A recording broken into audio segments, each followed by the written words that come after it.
这样的庇护所简直就是艺术品，因为它坐落在无人的森林中央，全屋利用300棵原木打造，里面的空间不仅十分开阔，外部的造型也十分独特。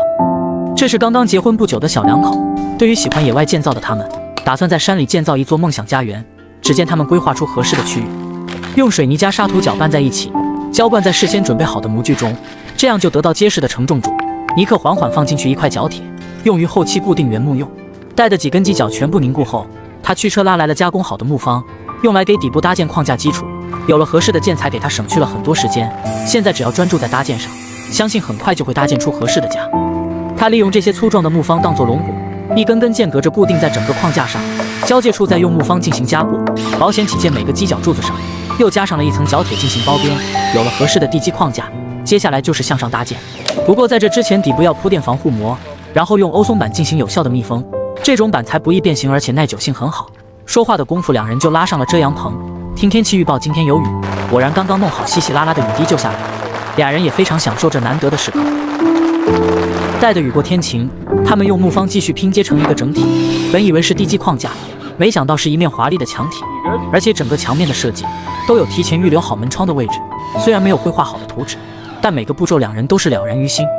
他们二人分工明确，尼克负责固定墙角的螺栓，马拉给底部刷上一层防护漆。比较重的活两人就一起上。他们用这种精壮的木方当作房梁，将四周的墙体连接在一起，这样不仅增加木屋的稳定性，而且顶部还能预留出一定的空间。严谨的尼克每个细节都很仔细，生怕少了一颗螺丝就会散架。由于整个架构的挑高达到5米，完全可以利用起来搭建一个上下铺。这个时候欧松板的作用就显现出来了，搭建上去当做地板简单实用，再把顶部的隔断层给继续加固。有了坚不可摧的框架，让屋顶的搭建轻松了许多。他用木方架起一个高挑的房梁，然后再裁剪出合适的木板。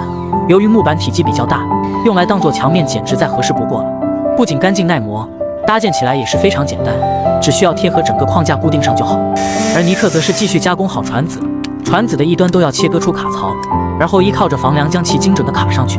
尼克一连安了10根船子，每一根的贴合处都要用角铁进行加固，形成一个稳定的三角形框架。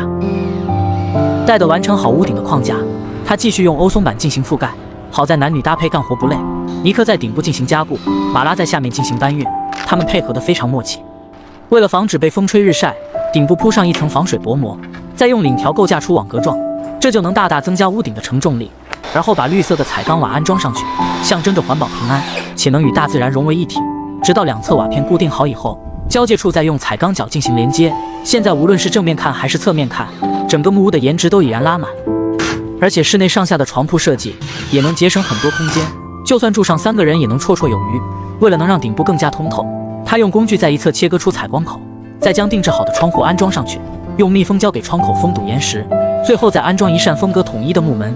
现在整个木屋看起来有了家的感觉。直到晚上才将整个露天阳台搞定。